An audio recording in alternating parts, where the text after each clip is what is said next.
Hello, ഇന്ന് ഞാൻ വഴുതനങ്ങ വെച്ചിട്ട് ഒരു അടിപൊളി കറി ഉണ്ടാക്കി കാണിച്ചു തരാം കേട്ടോ നിങ്ങൾക്ക്.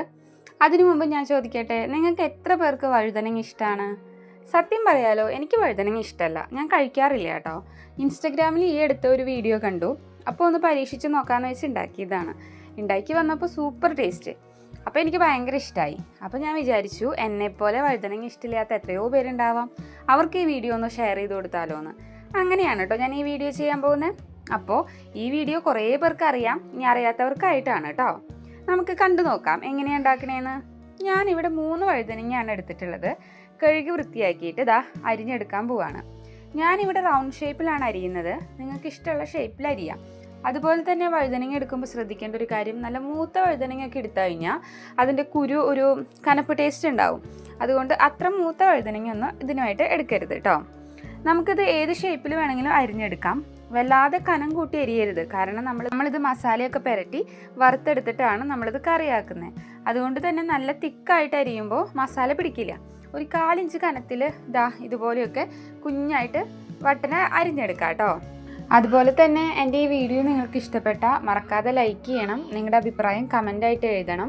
ഉപകാരപ്രദമായ വീഡിയോ ആയിട്ട് തോന്നുക വെച്ചാൽ ഫ്രണ്ട്സിനും ഫാമിലിക്കും ഒക്കെ ഒന്ന് ഷെയർ ചെയ്ത് കൊടുക്കാനും മറക്കരുത് കേട്ടോ.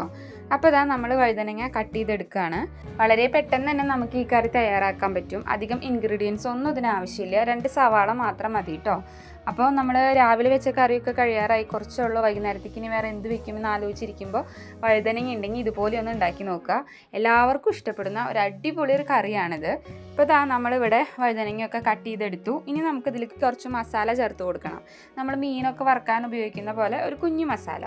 അപ്പോൾ ഞാനിവിടെ ഒരു പാത്രത്തിലേക്ക് മുളക് പൊടി ഇട്ട് കൊടുക്കുകയാണ്. ഞാനിവിടെ 1.25 ടേബിൾ സ്പൂണോളം മുളക് പൊടി ചേർക്കുന്നുണ്ട്. അത്യാവശ്യം എരിവ് ഉണ്ടായിക്കോട്ടെ എന്ന് വിചാരിച്ചിട്ട് തന്നെയാണ് കേട്ടോ. അപ്പോൾ നിങ്ങളുടെ എരിവിന് ആവശ്യത്തിനുള്ള മുളക് പൊടി നിങ്ങൾ ചേർത്ത് കൊടുക്കുക. അതുപോലെ തന്നെ ഒരു 1/2 ടീസ്പൂണോളം ഉപ്പ് ചേർക്കുന്നുണ്ട്. ഉപ്പ് ചേർക്കുമ്പോൾ പ്രത്യേകം ശ്രദ്ധിക്കണം, വഴുതനങ്ങയിൽ വേഗം ഉപ്പ് പിടിക്കും. അതുകൊണ്ട് തന്നെ കുറച്ച് ആവശ്യത്തിനുള്ളത് മാത്രം ചേർത്ത് കൊടുക്കാൻ പ്രത്യേകം ശ്രദ്ധിക്കുക കേട്ടോ, അല്ലെങ്കിൽ ഉപ്പ് കൂടാനുള്ള സാധ്യതയുണ്ട്. പിന്നെ 1/4 ടീസ്പൂൺ മഞ്ഞൾപ്പൊടി, കുറച്ച് വെള്ളം കൂടി ചേർത്തിട്ട് നമുക്ക് ഇതുപോലെ പേസ്റ്റാക്കി എടുക്കണം. ഈ സമയത്ത് ഉപ്പൊക്കെ കറക്റ്റ് അല്ലേ എന്ന് നോക്കുക കേട്ടോ. എന്നിട്ട് നമ്മൾ അരിഞ്ഞു വെച്ചിട്ടുള്ള വഴുതനങ്ങ ഇട്ട് കൊടുത്തിട്ട് നല്ലപോലെ മിക്സ് ചെയ്തെടുക്കുകയാണ്. അപ്പോൾ നമ്മൾ കൈകൊണ്ടാണ് കേട്ടോ വഴുതനങ്ങ മിക്സ് ചെയ്തെടുക്കുന്നത്. അപ്പോൾ ഉടഞ്ഞു പോകാതിരിക്കാൻ പ്രത്യേകം ശ്രദ്ധിക്കുക. എല്ലാ ഭാഗത്തും നല്ലപോലെ മസാല എത്തണം. ഇങ്ങനെ മസാല പുരട്ടി വഴുതനങ്ങ വറുത്തെടുത്തത് കൂട്ടിയിട്ട് തന്നെ നമുക്ക് ചോറ് കഴിക്കാം കേട്ടോ. അടിപൊളി ടേസ്റ്റാണ്. ഒരു തൈരൊക്കെ ഉണ്ടെങ്കിൽ നമുക്ക് ഈ വഴുതനങ്ങ വറുത്തത് തന്നെ ഉണ്ടായാൽ ധാരാളമായി ഒരു പറ ചോറ് തിന്നാം, അത്രയും ടേസ്റ്റാണ്. മീൻ വറുത്തതൊക്കെ വേണമെന്ന് നിർബന്ധം പിടിക്കുന്ന കുട്ടികളൊക്കെ ഉണ്ടാവുമല്ലോ, അപ്പോൾ അവർക്ക് ഇങ്ങനെയൊക്കെ ഉണ്ടാക്കി കൊടുത്തു നോക്കി, എന്തായാലും ഇഷ്ടപ്പെടും കേട്ടോ. അടിപൊളി ടേസ്റ്റാണ്. അപ്പോൾ നമ്മളിതാ ഓരോ വഴുതനങ്ങയിലും നല്ല പോലെ തന്നെ മസാല പുരട്ടിയെടുക്കുകയാണ്. ഇനി നമുക്കിത് കുറച്ച് നേരം ഒന്ന് റെസ്റ്റ് ചെയ്യാൻ വെക്കണം. ഒരു 15 മിനിറ്റോളം നമുക്കിത് റെസ്റ്റ് ചെയ്യാൻ വെക്കാം. അപ്പോൾ ഇതിലേക്കുള്ള മസാലയൊക്കെ നല്ല പോലെ സെറ്റായിട്ട് വരും കേട്ടോ. ഒത്തിരി പേര് ഇതുപോലെ വഴുതനങ്ങയൊക്കെ കറി വെച്ച് കഴിക്കുന്നവരായിരിക്കും. ഞാൻ പറഞ്ഞല്ലോ, എനിക്ക് വഴുതനങ്ങ ഇഷ്ടമില്ലാത്തത് കൊണ്ട് തന്നെ ഞാനൊരു പരീക്ഷണത്തിന് നിൽക്കാറില്ല കേട്ടോ. ഈയിടെ കണ്ടപ്പോൾ ഒന്ന് ചെയ്ത് നോക്കാമെന്ന് വിചാരിച്ചിട്ട് ഉണ്ടാക്കിയതാണ്. ഉണ്ടാക്കിയപ്പോൾ ഇഷ്ടമായി. ഇപ്പം എൻ്റെ ഫേവറേറ്റ് ഏതാണെന്ന് ചോദിച്ചാൽ ഞാൻ പറയും വഴുതനങ്ങയാണെന്ന് കേട്ടോ. അത്ര ടേസ്റ്റ് ഉണ്ടായിരുന്നു. ഇത് തൈരിൻ്റെ കൂടെ അല്ലെങ്കിൽ എന്തെങ്കിലും ഒഴിച്ച് കറിയുടെ കൂടെയൊക്കെ നമുക്ക് ഈ വഴുതനങ്ങ വറുത്തതുണ്ടെങ്കിൽ അടിപൊളി കോംബോ ആണ് കേട്ടോ. ഇനി നമുക്കിതൊന്ന് ഫ്രൈ ചെയ്തെടുക്കാം. അപ്പോൾ പാത്രം നന്നായി ചൂടായി വന്നിട്ടുണ്ട്. അപ്പോൾ കുറച്ച് വെളിച്ചെണ്ണ ഒഴിച്ച് കൊടുത്തിട്ട് നമ്മൾ വഴുതനങ്ങ വറുത്തെടുക്കുകയാണ്. അധിക സമയമൊന്നും വേണ്ട കേട്ടോ. സാധാരണ നമ്മൾ മീൻ വറുക്കുന്ന പോലെ തന്നെയാണ്. കുറച്ച് കഴിയുമ്പോൾ ഒന്ന് മറച്ചിട്ട് അപ്പുറവും ഇപ്പുറവും ഒന്ന് മൊരിച്ചെടുക്കണം. നല്ല പോലെ ഡീപ്പ് ഫ്രൈ ആക്കണ്ട, അപ്പോൾ കരിഞ്ഞു പോകും കേട്ടോ. അപ്പോൾ വേഗം തന്നെ നമ്മളിത് കനം കുറച്ച് അരിഞ്ഞിട്ടുള്ള കാരണം കൊണ്ട് വേഗം തന്നെ നമുക്കിത് വറുത്ത് കിട്ടും. അപ്പോൾ നമുക്കിതൊന്ന് വറുത്തെടുക്കാം. സത്യം പറഞ്ഞാൽ ഇത്ര മാത്രമേ ഇതിൽ പണിയുള്ളൂ, വേറെ പണിയൊന്നുമില്ല. എളുപ്പമാണ്, വേഗം തന്നെ നമുക്ക് ഉണ്ടാക്കാനും പറ്റും കേട്ടോ.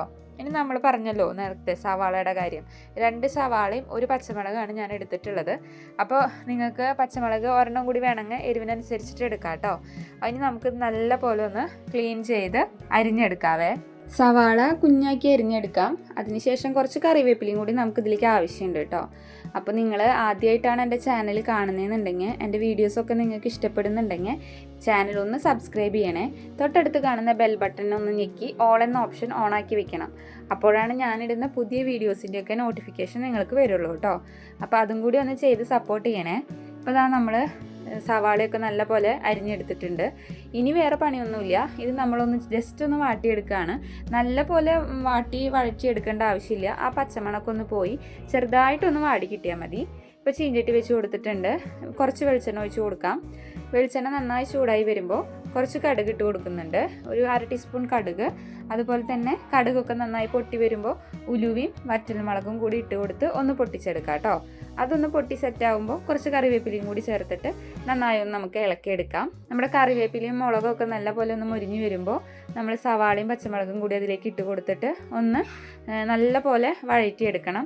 ഞാൻ ഇതിനു മുൻപ് ഇതുപോലെ സവാള വെച്ചിട്ടൊരു വീഡിയോ ചെയ്തിട്ടുണ്ടായിരുന്നു. സോഷ്യൽ മീഡിയയിലൊക്കെ ട്രെൻഡിങ് ആയിട്ട് ഓടിക്കൊണ്ടിരുന്ന നമ്മുടെ സവാള റെസിപ്പി.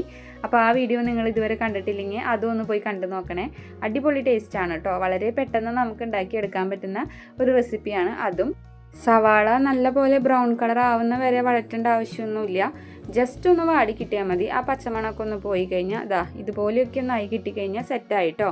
ഇനി നമുക്കിത് ഒരു പാത്രത്തിലേക്ക് പകർത്തി വയ്ക്കാം. നമുക്ക് സത്യം പറഞ്ഞാൽ ഇത്രയേ ഉള്ളൂ പണി.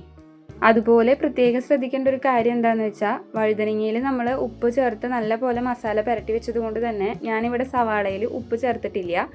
അപ്പോൾ ഉപ്പ് നോക്കിയിട്ട് വേണം കേട്ടോ കാര്യങ്ങൾ ചെയ്യാനായിട്ട്. ഇനി നമുക്ക് വറുത്ത് വെച്ചിട്ടുള്ള വഴുതനങ്ങയും അതുപോലെ തന്നെ നമ്മൾ വാട്ടിയെടുത്ത സവാളയും വറ്റൽമുളകും കറിവേപ്പിലയും കൂടിയിട്ട് നല്ലപോലെ നമുക്കൊന്ന് മിക്സ് ചെയ്തെടുക്കണം. കൈ വെച്ച് തന്നെ നല്ലപോലെ ഒന്ന് ഞെരടി കൊടുക്കണം. എല്ലാതും കൂടി നല്ലപോലെ സെറ്റായി കിട്ടണം കേട്ടോ. ഈ സമയത്ത് നല്ലൊരു മണമാണ്, സൂപ്പർ മണമായിരിക്കും ഈ സമയത്ത് ഉണ്ടാവുക. നമുക്ക് ഇത് ചമ്മന്തി പോലെ, സവാള ചമ്മന്തി പോലെയൊക്കെ നമുക്കിത് ചോറിൻ്റെ കൂടെ കഴിക്കാം കേട്ടോ. ഒരു ഒഴിച്ചുകറിയുടെ കൂടെയൊക്കെ സൈഡായിട്ട് സൂപ്പറായിട്ട് ഇത് പോവും. നല്ലൊരു കോമ്പിനേഷനാണ് കേട്ടോ. ഇത് എളുപ്പത്തിൽ തന്നെ ഉണ്ടാക്കാൻ പറ്റുന്ന അടിപൊളി ഒരു റെസിപ്പി. അതുപോലെ തന്നെ ഗംഭീര ടേസ്റ്റാണ്. അപ്പോൾ എല്ലാവരും ഇത് ട്രൈ ചെയ്ത് നോക്കി ഫീഡ്ബാക്ക് അറിയിക്കുക. അപ്പോൾ ഇന്നത്തെ എൻ്റെ ഈ കുഞ്ഞു വീഡിയോ നിങ്ങൾക്ക് എല്ലാവർക്കും ഇഷ്ടപ്പെട്ടു എന്ന് വിചാരിക്കുന്നു. വീഡിയോ ഇഷ്ടപ്പെട്ട ലൈക്ക് ചെയ്യണം. നിങ്ങളുടെ അഭിപ്രായം കമൻ്റായിട്ട് എഴുതുക. ഉപകാരപ്രദമായ വീഡിയോ ആയിട്ട് തോന്നുക വെച്ചാൽ കൂട്ടുകാരിലേക്ക് ഷെയർ ചെയ്ത് കൊടുക്കണേ. അപ്പോൾ മറ്റൊരു വീഡിയോയിൽ കാണാം. ബൈ.